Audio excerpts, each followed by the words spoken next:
വർഷങ്ങൾക്ക് മുൻപ് ഒരു ഓഗസ്റ്റ് 15-ന് എൻ്റെ എൻഗേജ്മെൻ്റ് ഡേ ആയിരുന്നു. ഉമ്മയോട് പറഞ്ഞു, ഒരു സ്പീച്ച് ഉണ്ട്, അത് പറഞ്ഞിട്ട് വന്നാൽ മതിയൊന്ന്. ഉമ്മ ഒരു ഇരുത്തമായിരുന്നു. പഠിച്ചോനെ, ഇതിനൊക്കെയാണല്ലോ കെട്ടിക്കാൻ പോകുന്നത് എന്നൊരു ഭാവം. എന്നിരുന്നാലും ഇന്ന് ആലോചിക്കുമ്പോൾ എനിക്ക് തോന്നാറുണ്ട്, ഈ ദിവസം സന്തോഷിക്കണോ ദുഃഖിക്കണോ എന്ന്.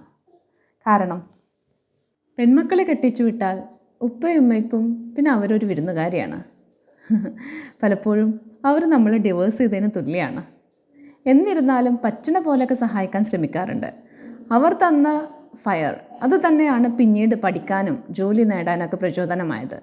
അല്ലാതെ സാഹചര്യങ്ങളെല്ലാം ഒത്തു വന്നപ്പോൾ എന്നാ ഒന്ന് പഠിച്ചു കളയാം എന്ന് വിചാരിച്ചതല്ല. അതുകൊണ്ട് തന്നെ ഞാൻ എനിക്ക് വേണ്ടി നടത്തിയ ഏറ്റവും വലിയ യുദ്ധം പഠിക്കുക എന്നത് തന്നെയാണ്. എൻ്റെ കുട്ടികളോട് ഞാൻ പറയാറുണ്ട്, നമ്മുടെ ഫ്രീഡം അത് നമ്മുടെ റെസ്പോൺസിബിലിറ്റിയാണ്. എന്തൊക്കെ കയ്യിലുണ്ടെങ്കിലും നമുക്ക് നിലനിൽക്കാനുള്ള സംഭവങ്ങൾ, സമ്പാദിക്കാനുള്ള പ്രാപ്തി നാം നേടിയെടുത്തേ പറ്റൂ. എപ്പോഴും നമ്മൾ സപ്പോർട്ട് ചെയ്യാൻ ആരെങ്കിലുമൊക്കെ കൂടെ ഉണ്ട് എന്നൊരു ചിന്ത